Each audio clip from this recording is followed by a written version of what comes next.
Hello everyone, welcome back to another video here. So, right before we get into things here, as we rank the top 5 Soulsborne bosses of all time, at the start I am going to give some honorable mentions here. I'm going to give 2 to each game that didn't make the cut, but and I'm also going to preface this video by saying, do keep in mind that there is going to be a game that doesn't even make it into there. That game is Demon Souls. In my opinion, I just do not think any of the bosses deserve a top 5 spot. Just my personal opinion. Now, do keep in mind, these are all, of course, going to be personal opinions. Do let me know your top 5 personal Soulsborne bosses of all time in here.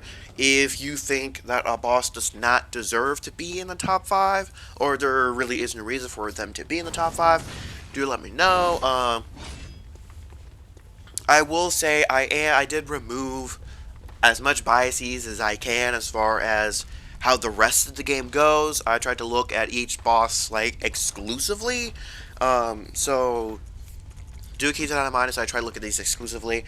Also, unfortunately, I do not have a ton of footage, so I have footage for Bloodborne bosses, which is why you're seeing some Bloodborne footage now, but I did not have any like raw footage of one of the top 5 spots, so unfortunately I had to rip it from an older YouTube video of mine, and the quality isn't the best. By the way, I am going to be putting each boss's music in the section that I talk about them. So obviously the music and the footage is not going to completely line up when I talk about them. Now, first I guess let's go ahead, hop straight into it here. But right before, do keep in mind March 24th. Yes, March the 24th. That Monday, I will be streaming Bloodborne until I have beaten every single boss outside of Chalice Dungeons. So for the rules of that thing is, I will have a death counter. Deaths will only non-purposeful deaths, essentially, because there are going to be some instances where I'm going to die on purpose. But yeah, also do keep in mind we are going to be using the CUM dungeon. I'm not even sure if I'm far enough into the video to be able to say that fully, but the CUM dungeon, we are going to be using that, but not for leveling up. It's going to be exclusively for vials and Quicksilver bullets, because I don't feel like farming for those. I'm sure y'all don't want to see me farm those on stream. Y'all want to see me progress to the areas, bosses, so I will start streaming at 1 p.m. Eastern Time, I think is a solid time. I think 1 p.m. is a solid time to start it. If y'all would like me to start it a little bit later, I can start it as late as like maybe 4 p.m., like 3 or 4 p.m. If y'all would prefer me to start a little bit earlier Eastern Time, like earlier than 1 p.m. Eastern Time, just let me know in the comments below. Anyways, on that note, let's go ahead and get into our honorable mentions.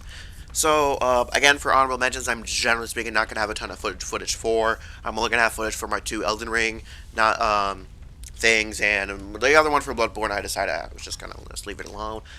So, my honorable mentions for Demon Souls are going to be Old King Alon, Old King Alon and Tower Knight. Those 2 are my favorite bosses in Demon Souls, but unfortunately, those 2 bosses, I just can't justifiably put them in the top 5, and even like in the top 10, I still would not really put either of those 2 in there. Top 25, I think I would at least put Old King Alon in there, and maybe Tower Knight as well. But yeah, that's kind of where we are at with Demon Souls. I'm not a huge fan of the bosses, generally speaking, and I'm not saying that Old King Alon and Tower Knight are bad. They're really, really good. Those are my 2 favorite bosses, and specifically Tower Knight was really the first time I actually used a shield as a shield. As you can kind of notice after a while, like that becomes a little bit of a problem. My 2 Dark Souls 1 nominations are Gaping Dragon, which I do enjoy, and Lord Gwyn. Unfortunately, those 2 bosses were not able to make it. I do love those bosses, however. There's a different boss that will be in the top 5. That is from Dark Souls 1. Now, for Bloodborne, first nomination is going to be Lady Maria herself. I know that is quite a shocker to a lot of you. However, I just have to say, Lady Maria is a really, really good boss. She would for sure be in top 10, but in the top 5, I just can't put her up here because I do have. There's at least one Bloodborne boss that is better. That is better than Lady Maria, and unfortunately, that boss makes it to the top 5, but not Lady Maria. However, really good boss. Just so peak. Now, my other honorable mention for Bloodborne itself is going to be Father Gascoigne. I think Father Gascoigne is a little bit underrated. I will say he is kind of carried a little bit by the lore. I think he has a similar problem to Margit, the Fel Omen. I think they are both a little bit too early into the game. I would have liked Father Gascoigne and maybe Blessed Starved Beast to swap places or something like that. I would prefer him to be a little bit later in the game because I feel like he's a really high difficulty spike. And Margit the Fel Omen, I would have liked him and Godric the Grafted to have swapped places. Just a little bit later, not too far into the game, but just a little bit later. I'm not quite sure if he'll be in the top 10, but top 20 for sure. Then for Dark Souls 3, my honorable mentions are going to be Abyss Watchers. I really, really do love Abyss Watchers. It's an interesting gank fight, but I think it has a slightly too much going on in the first phase, considering that the second phase is just one of them with fire. And the music doesn't quite go anywhere, if that makes sense. The music doesn't quite hype it up. I just prefer the metal version of Abyss Watchers by Jeffrey Day, like, massively over the original. Which isn't necessarily the case for Ledward the Holy Blade. I like them both equally. Or in the Save Night metal one that I have as well, that, I have used sometimes.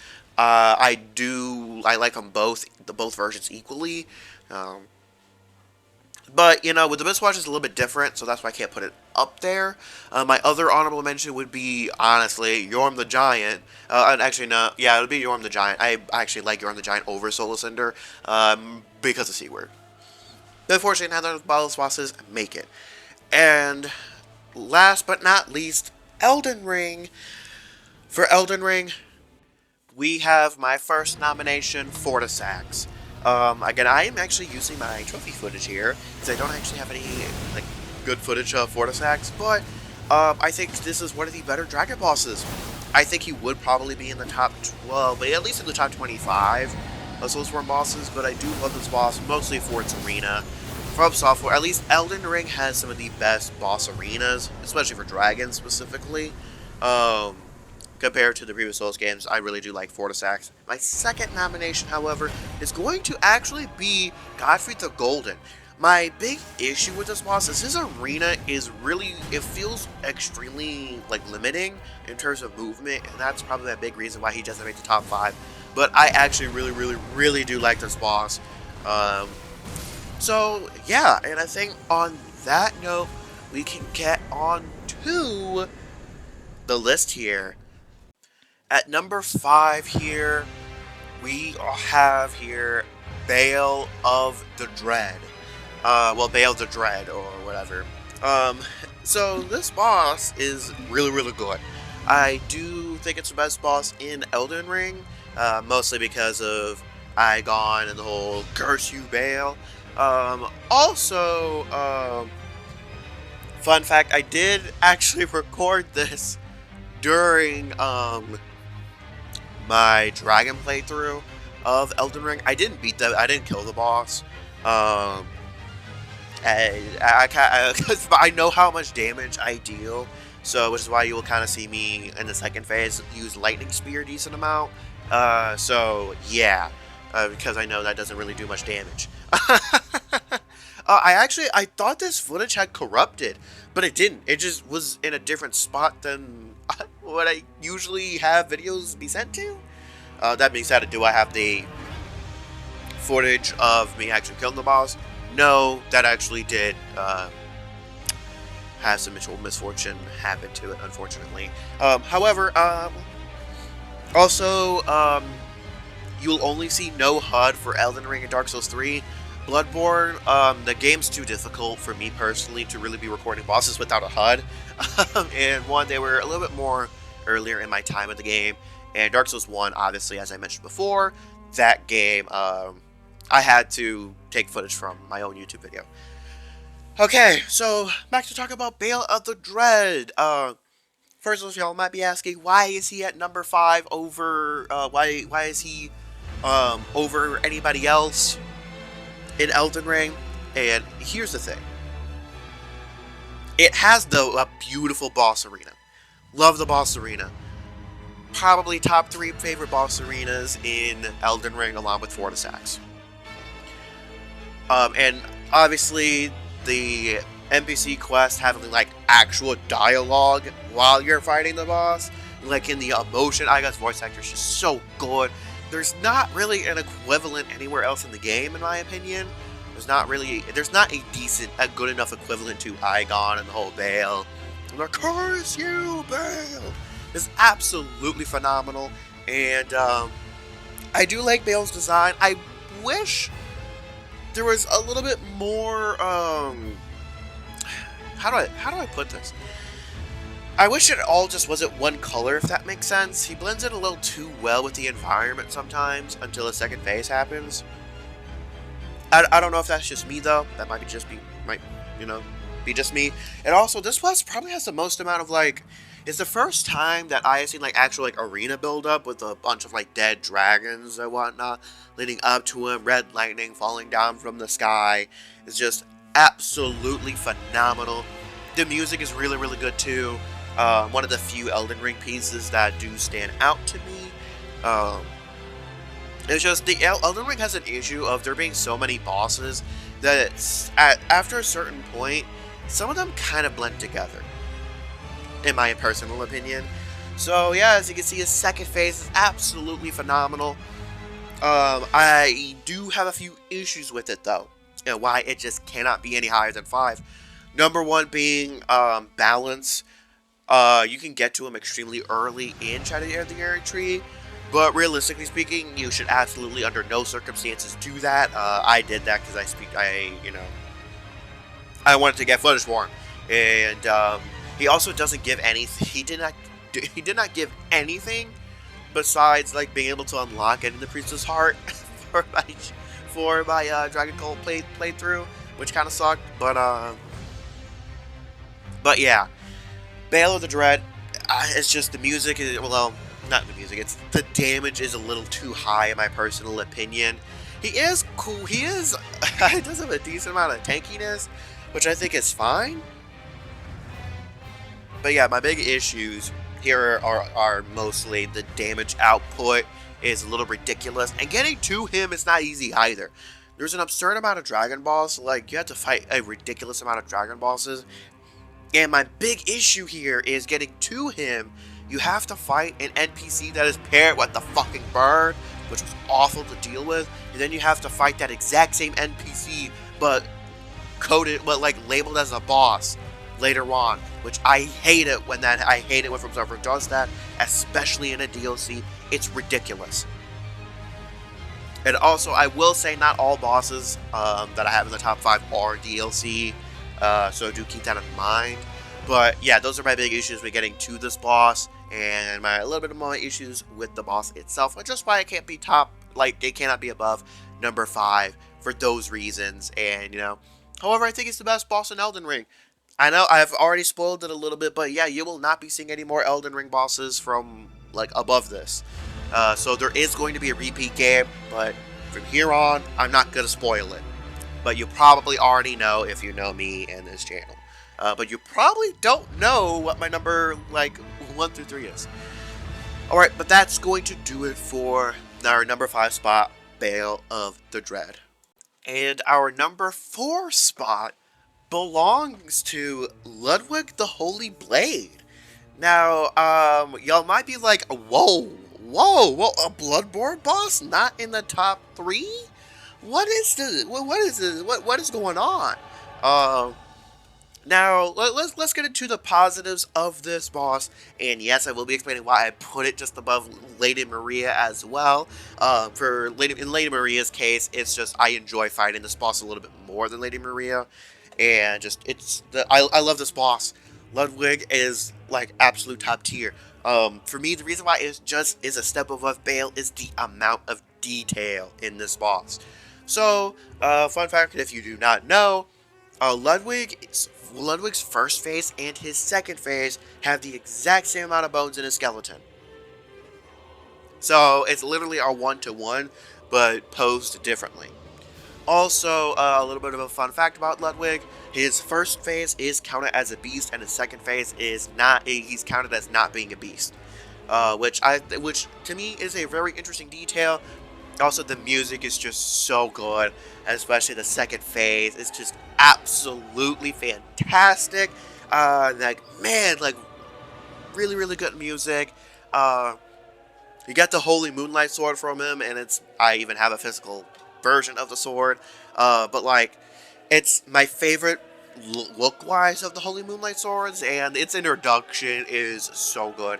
I don't even know if a boss actually wields the Holy Moonlight Sword outside of Bloodborne, because I believe it's in Sekiro, right? I think it's in Sekiro. I don't know. Somebody confirm that in the comments. Is it in Sekiro? And it has to be in Dark Souls 2, even though I have not played Dark Souls 2. But I'm pretty sure Bloodborne is the only game where where an actual boss with a boss health bar, NPCs are not counted, where the boss itself actually wields the the Moonlight Sword, which I think is a pretty interesting choice. Uh, so yeah, I just absolutely love this boss. The whole intro cutscene is great, fantastic, and even after you have defeated the boss, you can talk to his head, and his head is still going to be the thing that gives you the Holy Moonlight Sword, but his dialogue will change depending on what garb you're wearing. Also, it's one of the rare instances where you actually talk to the boss after you've defeated him, which I don't know about y'all, but I can't really think of another case. I can't think of another case right off the top of my head where that's the case, where you actually talk to the boss after you've killed it, or killed him or her. I don't think I've ever really had that happen. It's just Bloodborne has a lot of unique things that are just nowhere else. I'll say if there was a game where if I were to guess that happens in, I would say maybe Sekiro. I can see that. Like maybe that's the case. But y'all can let me know in the comments below. But I'm pretty sure Ludwig is unique in two different regards now. Now, discussing a little bit, one of the reasons why he's above Bale is getting to him, like, once you've unlocked the shortcut, isn't absolutely awful. It's relatively fine. You don't have an NPC fight or shit like that to get up to. Um, the boss run, actually progressing to the boss through the DLC isn't that bad. I will say for Lawrence is a little bit of a different story, but he's not in this list for a reason. But, yeah, Ludwig, I think he's just a better boss, flat out, than Bale. Drastically different moveset. It's not just an enhanced version of the previous moveset, but almost a complete change, which I absolutely love. Now, the reasons why he's not in the top 3 here is I think to me personally, I would rather his second phase last a little bit longer than his first. Because it activating at the halfway point, the fight feels short in the second phase, which I'm not necessarily a huge fan of. I would have liked his phase transition to maybe happen like 3/5. I know that's a weird number, but like 3/5 of the way down the health bar, instead of strictly halfway. But that's kind of my big piece of criticism, and the other bosses in this list have a little bit more going on with them. So that's why Ludwig is going to remain as number 4 on this list.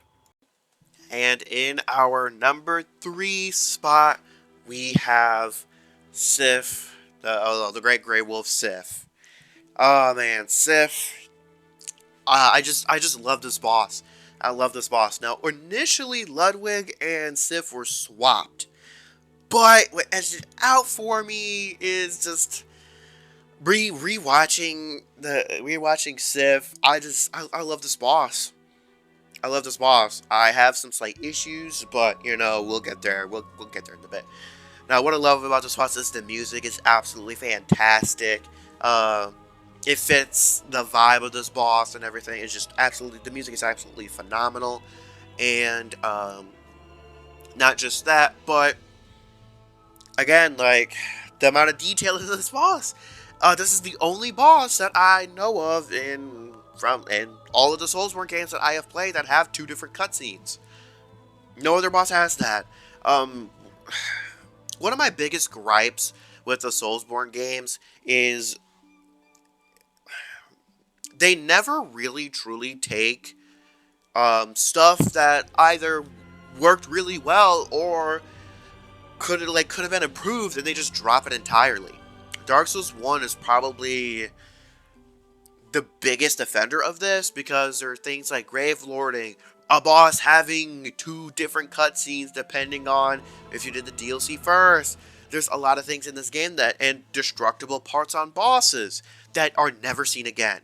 The destructible parts on bosses are seen again in Bloodborne, but only Bloodborne. And you also do not get a weapon out of destroying a boss's body part. We never ever see this again. Which is extremely infuriating to me personally. But Sif having a different cutscene is so good. I love the altar because it's more of like a somber type deal. It's just, it's the best bosses are boss that you don't really want to fight. In my personal opinion, that's why Lady Maria belongs in like a top 10 conversation. I could say even Lady Maria does deserve to be at least in the conversation for even top 5. But like it should belong to, like, the bosses you don't want to fight are just the best, and you don't really want to fight Sif, right? You really don't want to fight Sif, and the really big detail being, Sif's grave and whatnot, and you can see Sif rescue him from the dark, from the abyss in the DLC, which is so phenomenal. And by the way, the first time I fought Sif, I did not get this cutscene because I thought you just had to be notorious, but that's not the case. But man, it's just like, I wish this game could get a proper remake for this boss specifically. I wish this game could get an actual, like, legitimate, proper remake. Leaving the music as is, though. Leave the fucking music as is. Looking at you, Demon Souls. But like, and the boss, Sif kind of limps a little bit as, towards the tail end of the fight. He gets a little bit worn out the more damage you deal to him. You'll notice that he gets, a little tired. And it's just, yeah, I love this boss. However, it's not high enough because there are just two more bosses that I think are just a little bit better. Alright, and the number 2 spot belongs to Slave Knight Gale himself. Now, I would not be surprised if some of you thought this boss would be number 1, but unfortunately, he's not. He's not my absolute favorite Soulsborne boss of all time. And by the way, we're talking about this list in terms of how fun and how enjoyable I personally find the boss to be, not necessarily how difficult these bosses are, because that list would be different entirely. None of these bosses would be in there. Would be in the top 5 in terms of difficulty. Not even Bale. Unfortunately, I don't think a single Elden Ring boss would make it into top 5 in terms of difficulty. For me personally, no, and especially when certain bosses exist. But I absolutely love this boss. I would not be surprised if From Software is working on a Dark Souls 3 remake, which that would be nice. I don't think a remaster would be realistically be good enough. I would prefer Dark Souls 3 like remake entirely, but I think Dark Souls 3 still holds up, honestly. I think we are starting to get to the point in gaming, just in general, where like older games that are like 10 years old don't really look like they're 10 years old. you know? Like the gap between, 2000 and 2010, you can drastically tell a difference, you know? But I think we're starting to get to the point where the 10-year difference, the games still hold up and don't really need a proper remake, just maybe like a remaster. But I do, of course, have a God Mode ring on in this recording. You will see me. I swap out katanas because my Uji katana actually deals more damage than washing pole. I left my washing pole as unupgraded as possible to make the fight last longer. My Uji katana, though, is upgraded to max to traverse through the areas faster. I speed ran to this boss. Um, but yeah, let's talk a little bit more about Slave Night Gale. The music is absolutely phenomenal. I will say the reason, a point that knocks it down for the number one spot is I don't like the third phase music. I just don't. I prefer the edit of replacing the third phase um, with the main menu music. I think honestly that would have been a really cool tie-in. But yeah, I'm not a huge fan of the third phase music, so that does knock it a little bit, but the rest of the music is perfectly fine. The actual boss itself is absolutely fantastic. I do like the sort of motif where Slave Night Gale fights really animalistic at first, and then once you realize he is a Dark Soul, he starts, fighting more like a man. But it's just the fight escalates so beautifully. He kind of realizes the power he has, in my personal opinion, and he really starts to use it. The boss is probably one of the flashier bosses that are a bit on the smaller side, because usually when you have a super flashy visual boss, it's usually it's usually a dragon or a big boy boss. Well, Slave Knight Gale is a little bit on the smaller side. Obviously, he's way bigger than we are, but it doesn't necessarily feel like that. It feels like a one-on-one fight necessarily. But yeah, it's just, and his moves, the flashiness of him, using the cape to attack is very interesting. Since well, you don't really see that anywhere else. Also, we don't really have many bosses that actually even use a cape. But it's just the attacks are very flashy. It's not super difficult necessarily, but to me, Slave Knight Gale hits that perfect zone and where a boss feels good. Like it feels difficult enough, if that makes sense. Like Slave Knight Gale, his health bar is perfectly fine, at least with my setup that I was using. I will say his damage output is slightly too high, but it's not like Elden Ring levels of bosses having high health, high damage.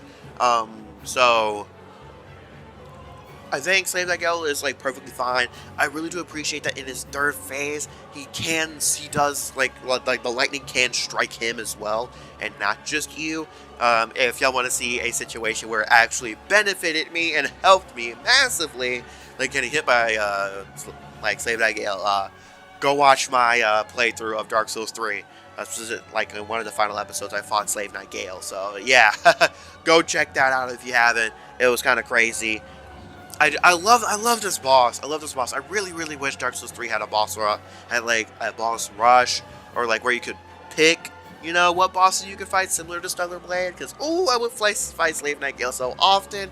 I will say it would be pretty difficult to integrate it in these games because well, the amount of items there are is kind of ridiculous. I would say maybe unlock it at the very start of New Game Plus, or something similar to that, to where you actually have to find the items in the game, but you can fight the bosses whenever. But yeah, it's just, I love Slave Night Gale. I love Slave Night Gale. That's my big thing. Is I just absolutely love this boss. Absolutely phenomenal boss. I had to go out of my way to get the secret armor as well. I really wanted him to die when all the lightning was striking around to get a really cool finish. But yeah, just everything about this boss, and the buildup is massive. It's across 2 DLCs.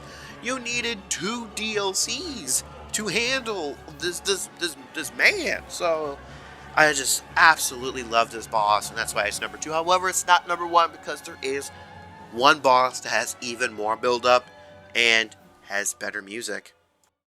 And our number 1 spot can belong to only one boss, And that one boss is, of course, my man Gehrman, the First Hunter. I'm sorry, but this is personally to me the best boss in all of Soulsborne. To give in mind, I have not played Sekiro or Dark Souls 2, so I highly doubt Dark Souls 2 would be able to breach the top 5. I have heard some great things about Sword Saint Ishin, so maybe some Sekiro bosses could go in the top 5. I think Gammon is a perfect boss? No. I will get into that here in a second. But I don't think we have a truly like perfect boss in um Soulsborne. I don't really think very many games have a quote-unquote perfect boss, except in my opinion, Stellar Blade has only, realistically speaking, one perfect boss, and that perfect boss being Demo Crawler. Because even though I like the Elden Atiba and Katakuri, I don't think those bosses are necessarily perfect per se. But I just think Demo Crawler is a perfect boss for that game. But Garam is just, man, he's been there from the start. I don't know. It's kind of like if the Firekeeper from Dark Souls 3 or Andre became the final boss, right? Is it necessarily the equivalent? No, because in generally speaking, Dark Souls 1, Dark Souls 3, there's not an NPC that is necessarily there with you from the start. It doesn't really is not a merchant of some kind. Garamond was never a merchant, he was just there, but he did give you little lore tidbits here and there. You could hear him speaking and whatnot. He's been there the whole entire time. Uh, and just the music is the best piece in Soulsborne. That's just personal opinion.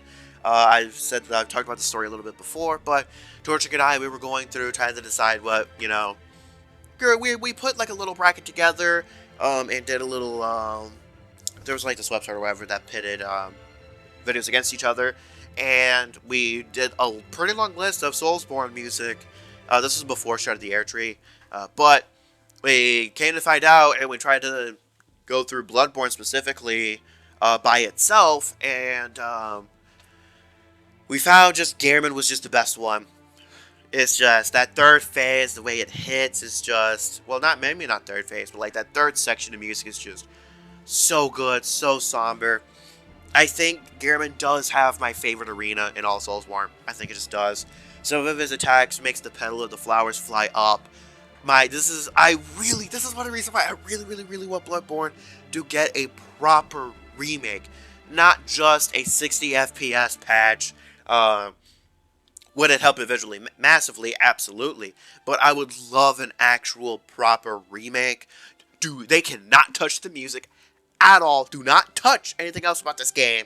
Just upgrade it visually. Make sure the extra frames work with most of the attacks. Because that's something a lot of people ignore, is you can't just drop a 60 FPS patch. Even the guy that had dropped a 60 FPS patch said he had to change a lot of the stuff because so much stuff is tied to the frames.